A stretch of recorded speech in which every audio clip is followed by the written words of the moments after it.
num presídio de segurança máxima, que se constatou não tinha segurança nem mínima, um criminoso chamado Tatu saiu pelo ar e não debaixo da terra. E foi uma coisa muito estranha. O Tatu e o seu comparsa cerraram, eles estão em celas separadas. O Tatuzinho e o Deizinho cerraram as grades do presídio. Dá uma olhada nisso aqui, olha. Eles pularam a altura daquele muro. Pularam o muro. Olha o sentinela fazendo tiro ao alvo na pedra. Olha que bonitinho. Como ele atira bem, a pedra não se mexe. Belo treinamento. Nem reage. Olha que bonitinho, gastando munição fora de hora. Então, tem primeiro os muros altos, tem essa guarita, tem 2 cercas. Tá nem me cheirando muito segurança máxima isso aí. Mas é o que temos para consumo. E agora convocaram 100 policiais da Força Nacional, vamos atrás. Não devia ter saído. E eu disse, com certeza teve ajuda interna. Não vou apontar o dedo para ninguém, fazer um juízo precipitado. Mas uma fuga dessa não ocorre sem colaboração interna. E sem falhas estruturais enormes. E olha só, de acordo com uma boa reportagem do jornal O Estadão, uma empresa que está no nome de um laranja foi contratada para cuidar das obras de manutenção. Tá boa a manutenção, hein? Dentro do Presídio Federal de Mossoró. A grade saiu na mão. A companhia tem um faturamento anual, olha que grana, é sempre isso, olha, é tudo milhões. Essa companhia, que está no nome de um laranja, tem um faturamento anual de 195 milhões de reais. Mas o dono, aquele que consta no papel da empresa que ganha 200 milhões por ano, ele recebe auxílio emergencial, vive na periferia de Brasília. Colocar o nome do Laranjão, ele nem sabe, nesse contrato. O contrato foi assinado em abril de 2022, ainda na pasta do Anderson Torres, e foi renovado em 2023, já na gestão do ministro Flávio Dino. Claro que, evidente, os ministros da Justiça não têm condições de olhar todos os contratos, né? Nem o diretor do Departamento Penitenciário Nacional. Mas follow the money. Vamos levantar quem é que assinou esse contrato, quem é que fez a licitação. Vamos quebrar o sigilo fiscal e bancário, principalmente, dessa empresa. O laranja, acho que, coitado, acho que não sabe nem escrever. Mas quem faz os saques no banco? Quem deposita? Vale lembrar que esses acordos aí foram firmados por meio dos respectivos setores. Então é bem descentralizado isso, que cuidam de presídios no Ministério, sem a participação direta dos ministros. Isso é óbvio, mas a gente precisa esclarecer. O ministro não vai olhar tudo que é contrato que ocorre. São erros da administração. E o 3º e 4º escalão são pródigos desse tipo de manobras. Bom, vamos debater um pouco isso aqui. Eu quero começar com o Daniel José. Daniel, a primeira coisa é seguir esse dinheiro, rastrear esse dinheiro, saber quem está ganhando 195 milhões para fazer esse tipo de manutenção. E também, concomitantemente, quem é que deu a força para o Tatuzinho virar Homem-Aranha? Não, com certeza, Capês. Eu acho que você já deu a linha do que deve ser os próximos passos para uma investigação séria acontecer. E que muitas vezes a gente nem sabe aonde isso pode levar e que pode ter consequências muito maiores. A própria Lava Jato começou da mesma forma. Começou num problema pontual da Petrobras que foi avançando e mudou o país. Então a gente precisa ir a fundo para tentar entender a causa raiz, né? Quem que são as pessoas, o que tem por trás e qual é a abrangência da atuação desses indivíduos dentro do Estado brasileiro, não só na segurança, para tentar entender até onde esse esquema de corrupção está chegando. E eu acho que tem uma chance razoável, talvez. Pode ser esse fornecedor, pode ser outros prestadores de serviço dentro da penitenciária de segurança máxima que facilitou a saída, né, a fuga desses 2 presos, né? Então, é super importante e eu acredito que o melhor passo mesmo para uma investigação séria deva ser os que você mencionou agora, de seguir todas as movimentações bancárias, financeiras dessa empresa e ir atrás de todas as pessoas que assinaram algum tipo de documento relacionado a ela. E olha, Ana Beatriz, Normalmente essas coisas não são isoladas. Essa aqui descobriu porque teve a fuga. Isso aí tem que fazer, já que tu vai fazer uma varredura, o Departamento Penitenciário Nacional, o Ministério da Justiça tem que fazer uma varredura em todos os contratos firmados por esses estabelecimentos. E, ao mesmo tempo, dar uma punição exemplar, não só para quem fraudou esses contratos, mas também para quem colaborou para a fuga desses marginais. É muito importante. Bia. Olha, Capês, eu vou fazer aqui alguns comentários um pouco isolados. Primeiro como nos chama a atenção que tenha sido encontrada uma incongruência num dos prestadores de serviço desse presídio de segurança máxima, vamos nos lembrar, que envolve 195 milhões de reais, e como isso não é tão surpreendente assim no Brasil. Nós estamos tão acostumados a essa situação de sucessivas corrupções e atos ilícitos que nem chama tanto assim. É um pouco a sensação de, estava demorando para aparecer algo nesse sentido. Então é muito preocupante que a gente tenha até uma certa aquiescência a uma situação que envolve corrupção e números tão significativos. Dito isso, não me parece que isoladamente essa empresa ou a falha nas câmeras tenha sido o ponto principal que viabilizou essa fuga. Então, há mais coisas a se investigar.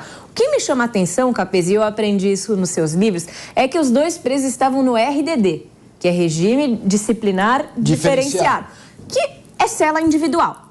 Então, se tinha um em cada cela, foi feito um buraco em uma das celas, como o outro saiu? Né? São perguntas que agora que eu as fiz parecem muito óbvias, mas por que ninguém no governo fala disso? O Lewandowski, embora eu tenha o elogiado com relação à tomada de medidas relevantes de imediato após essa fuga ter sido divulgada, acaba não dando transparência ao que tem acontecido e ao que aconteceu. E isso causa muito questionamento na sociedade. Então, eu acho que falta transparência conosco para que sejam apurados exatamente todos os elementos que colaboraram para essa fuga, pois não me parece ter sido algo que dependeu de apenas uma coisa. O próprio Lewandowski disse que existiram diversas falhas naquela noite. E, como você mesmo disse, investigar a fundo cada uma delas, porque é num rombo de 195, que acha mais 195, que vai, e a gente pode chegar a uma nova Lava Jato.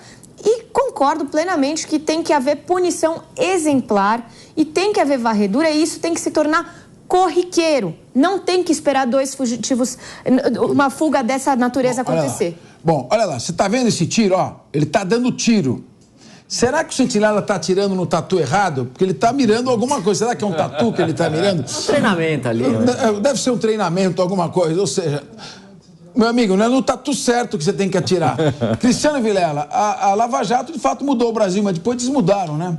Pois é. A Lava Jato ela mudou o Brasil, mas através de caminhos tortuosos. E quando não se segue o figurino, corre-se o risco de, como aconteceu a Lava Jato, de ter tudo anulado e tudo voltando ao que era antes na nossa realidade brasileira. Ou até pior. Oi? Ou até pior. Ou até pior. Por essas e outras que, quando existe esse afã todo, no sentido de prender fulano, de condenar fulano, de Beltrano, eu acho que a gente tem que ir com muita prudência, seguindo sempre aquilo que está estabelecido na legislação. Quem segue a lei não erra nunca. Por vezes não dá aquela manchete bonita que às vezes os políticos queriam, pois é. Mas o fato é que é mais construtivo para a sociedade que você tenha eventualmente punições mais eficientes. Agora, com relação a esse episódio de Mossoró, o Brasil vive uma crise sem precedentes na área de segurança pública. Você vê que todos os ambientes da segurança pública, eles encontram falhas extremamente significativas. Por exemplo, na questão prisional, nós estamos falando dos 5 presídios federais de segurança máxima e onde, olhando bem, nós estamos vendo que esses presídios não têm a mínima estrutura para a finalidade que eles se prestam. Se você vê, por exemplo, eu estava vendo uma informação de que de 200 e tantas câmeras existentes, 100 e tantas não funcionavam, era coisa de 60%.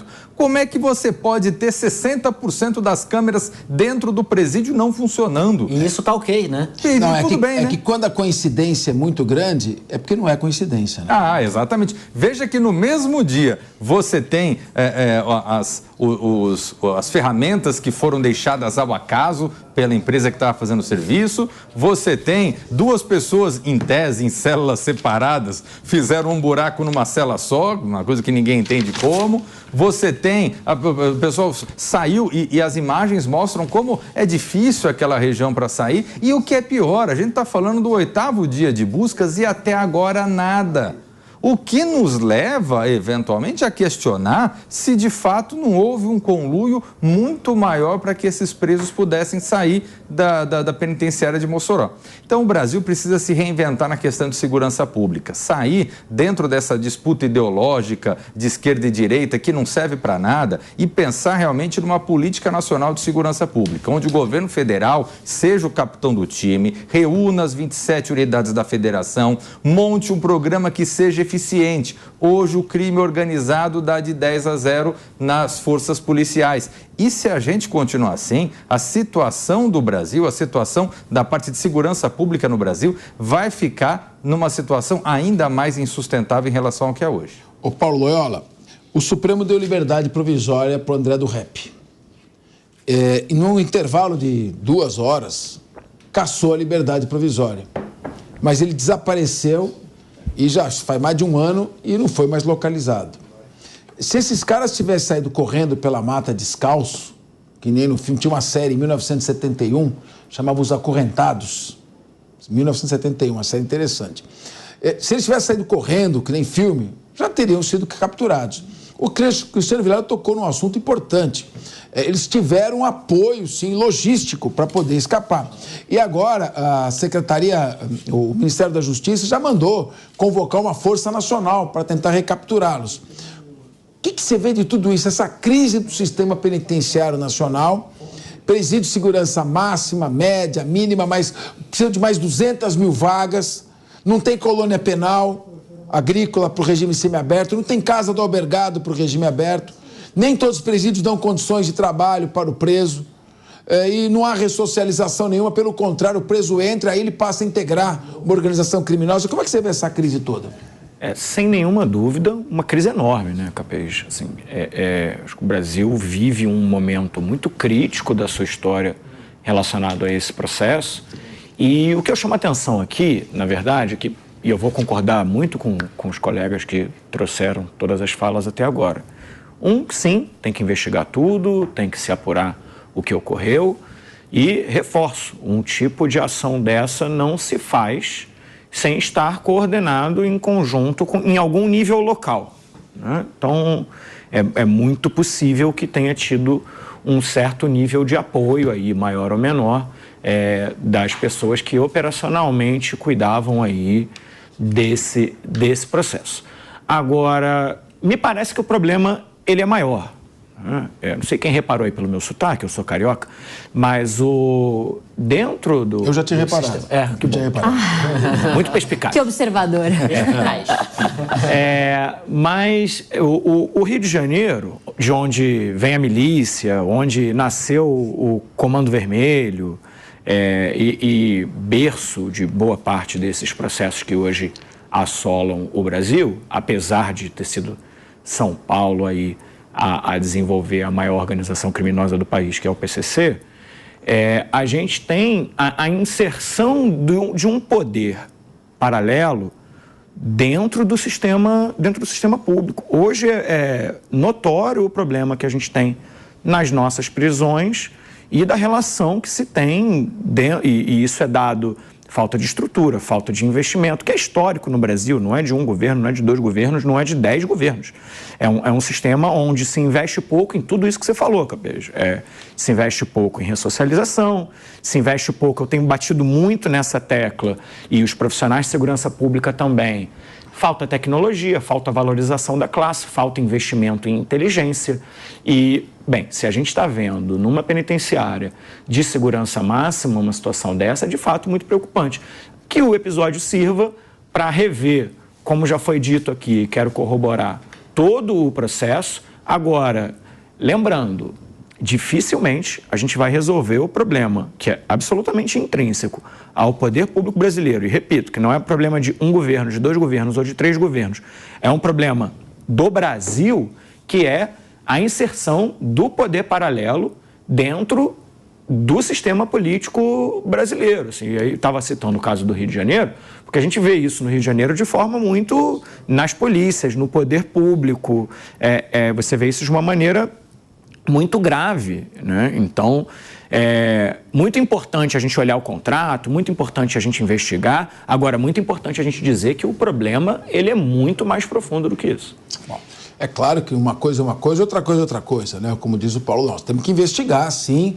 Um contrato aí que sangrando 200 milhões por ano, já não sabe-se lá quanto tempo. Como é que essa manutenção é feita, quem que fez essa licitação, quem colaborou para esses criminosos surgirem, mas é evidente.